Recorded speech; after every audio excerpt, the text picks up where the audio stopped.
Hello, Mr. McMeekin and Minister Leal. A question from someone who runs a hub up in Muskoka area.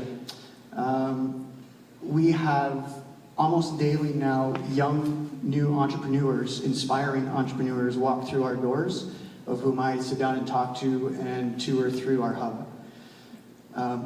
The number one concern that we have in regards to economic development in the future for that area is affordable housing. Over and over again, we have recent graduates come through our doors and say, I'm living in the basement of my parents' home. I would like to start a business. So they either can start a business living in their parents' home, or they can try and spend dollars on creating their own home and future family. But to do both in that area is extremely difficult. I'm curious, what in your minds can be done to assist with that problem? Go ahead, Dan, your former.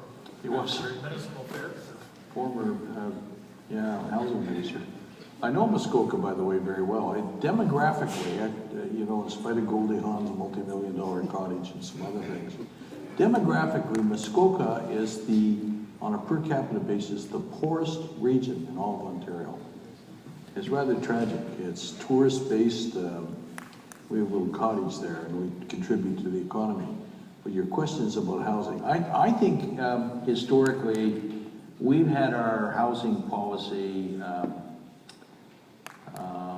not as well thought out as it needs to be. I have suggested, the reason we don't have purpose-built housing and affordable housing for people of modest means is that the builders are so busy building the condos, the expensive condos, things they can make money at.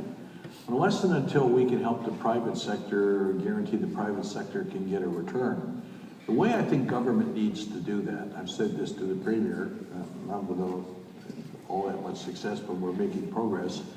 We need to be partnering with the private sector, giving low interest or no interest loans to build purpose-built housing, be it transition housing for survivors of sexual abuse, or be it community-based housing for those with developmental challenges, or be it senior housing. Seniors don't need 1,500 square feet, you know, a lot of them need 300-400 square feet with lower shelf. But that's not going to be built.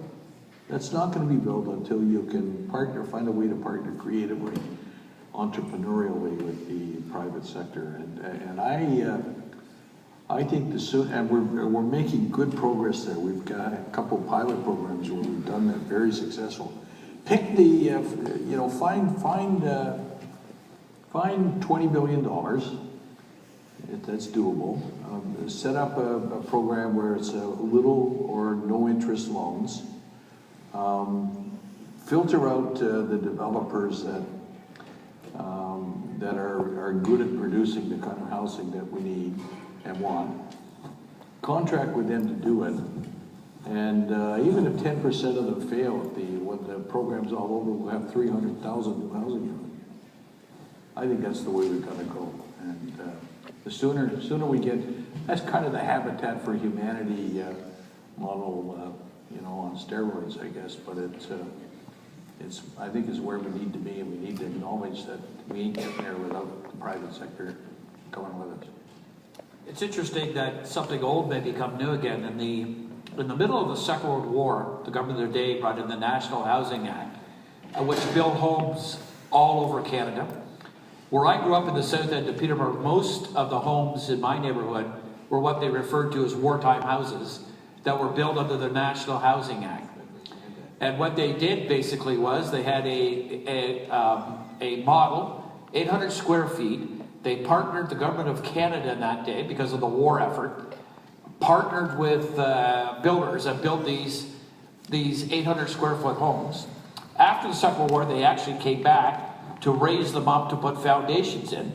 And that housing, in where I grew up in Peterborough, is still in great shape today. People over the many, many years, they modified them. But it was a good example where there was a real need and a cause to make something happen. And that is something, that kind of focused approach may be what we really need today in Ontario. Does that help? I know what that means. I see we have a couple of questions here.